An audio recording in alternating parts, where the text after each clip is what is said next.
ताकि लोग मशहूर होने के लिए आज हुजूर पाक सल्लल्लाहु तआला अलैहि वसल्लम की गुस्ताखियां भी कर रहे हैं और उनका मकसद सिर्फ और सिर्फ अपनी कौम में हीरो बनना आज एक फैशन बन चुका है। दुश्मनाने इस्लाम के दरमियान बड़ी बड़ी कंट्रीज में भी देखने को मिल रहा है, जिसको बड़ा नेता बनना है वो हुजूर पर भोंकता है, इस्लाम के खिलाफ, कुरान के खिलाफ।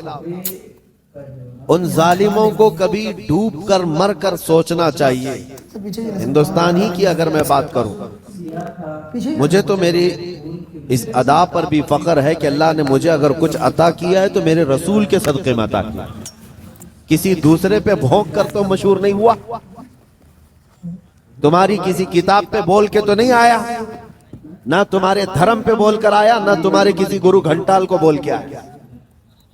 मुझे मेरे मुस्तफा की इज्जत से अल्लाह ने इज्जत दी और उन्हें यह सोचना चाहिए तुम्हारे पास रखा कुछ है ही नहीं जिसको बोलकर तुम दुनिया में पॉपुलर बन सकते। तुम्हें पॉपुलर बनने के लिए भी मेरे नबी का वास्ता लेना पड़ रहा है। बदनामी से भी नाम चाहते हो, दुनिया में अगर कुछ नाम करना है बदनामी के जरिए से, तब भी मेरे नबी के नाम पर भोंकते हो। आज ऐरा गैरा नत्तू खेरा जैसा भी हो, इस्लाम के बारे में कुछ कह दे तो उसको चंद लोग हीरो बनाते हैं और उस पागल को ये नहीं मालूम कि ये 4 ही दिन का हीरो होता है। जो ये खिलाफ भोंकता है हुजूर की शान में या इस्लाम के खिलाफ, उसे ये एहसास नहीं होता कि वो उसकी मिसाल ऐसी है जैसे बैलगाड़ी के नीचे जो कुत्ता चल रहा होता है। उसे कुत्ते को ऐसा लगता है कि पूरी बैलगाड़ी मैं चला रहा हूं। थोड़ी देर के बाद बैलगाड़ी निकल जाती है, तब उसे पता चलता है कि कोई बैल चला रहे थे। तो ये इन लोगों की मिसाल ऐसी कि उन्हें ऐसा लगता है कि अब सारी दुनिया मेरी है। हमने अपनी आंखों से देखा और आपको भी मैं बताता हूं, रिसेंटली हमारे इसी देश में उन कुत्तों का हशर अभी क्या चल रहा है वो भी आपको पता है। जिन्होंने इस्लाम, कुरान और मेरे आका की जात को निशाना बनाया, खूब भोंकते रहे, आज वो किसी पेपर के कोने में भी नजर नहीं आते। दूसरों की बात तो छोड़ो, दूर दराज तो छोड़ो, अपनी कौम में ही नहीं पूछे जाते। वो राफजी कुत्ता जो अपना दीन बदल कर निकला था, इस्लाम भी बदल लिया, नाम भी बदल लिया, धोती पहन करके निकल कर चंद महीने उनका फुजला खाता रहा, उसके बाद वहां से भी किक मार करके निकाल दिया गया। और उसके बाद आज हालत क्या है। इसीलिए मेरे अजीजों याद रखो, दुनिया की चंद चकाचौंध को हासिल करने के लिए इन्होंने मेरे नबी को निशाना बनाया।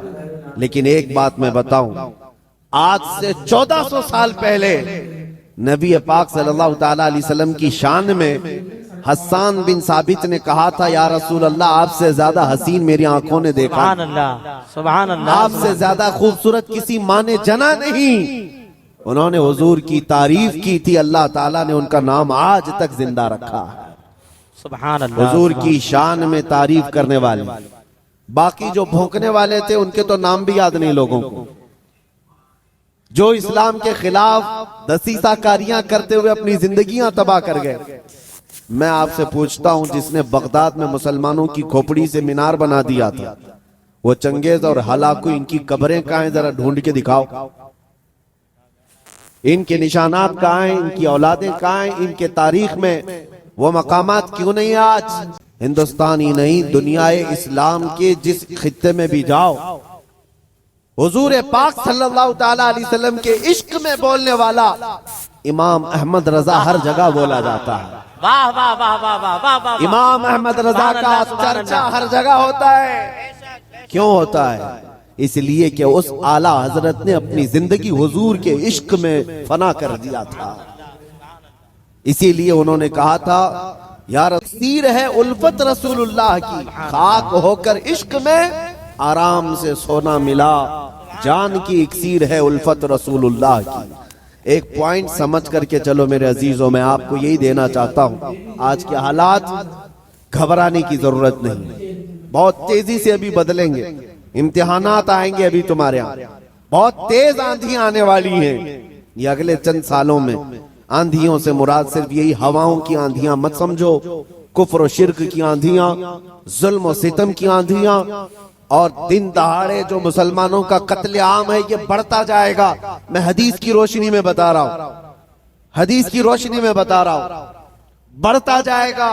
तुम्हारा इम्तिहान है, अभी तो खाली चिट्ठी दिखा करके लोगों को लुभाने वाले बाबा आए हुए कि तुमने क्या खाया, तुम घर में क्या करके आए, चिट्ठी दिखा देंगे। अभी तो दज्जाल को आना बाकी है, दज्जाल आएगा, वो तो तुम्हें बारिश बरसा कर दिखाएगा, मरे हुए आदमी को जिंदा करके दिखाएगा। इतने बड़े इम्तिहानात होना बाकी है।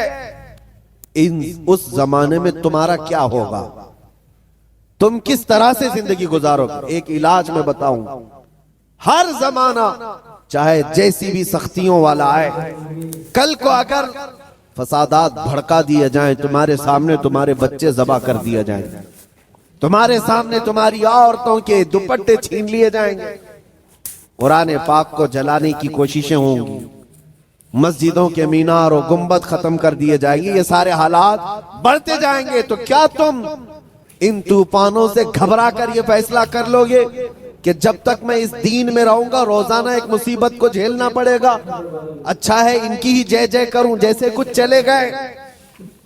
तो मेरे अजीजों, अगर तुम्हारा कदम जरा बराबर डगमगा गया तो फिर आज ही से तय कर लो कि तुम ईमान में आए नहीं थे, मुनाफिकत में थे, निफाक था। जिसका ईमान है वो उन आंधियों में एक ही सहारे के साथ जिंदा रहेगा, एक ही सहारा, छोड़ो कोई कायद नहीं मिलने वाला है, मुश्किल है। रहनुमा, कायद, जमात, पार्टी, निगरान, सिपह सालार, ये सब एक तरफ रखो, उन हालात में तुम हर तरफ देखते रहोगे जिसको आला हजरत ने फरमाया है, साथी साथी कह के पुकारो, साथी हो तो जवाब आए, फिर झुंझलाकर सर दे पटखो, चल रहे मौला वाली है। हालात ऐसे आएंगे कि तुम साथी साथी कहकर पुकारते रहो, मदद के लिए कोई नहीं आने वाला है। उस जमाने में एक ही सहारा होगा। फरमाया बुजुर्गों ने कि जिसके सीने में मेरे मुस्तफा की मोहब्बत होगी, उन आंधियों से वो टकरा करके भी साबित कदम रहेगा।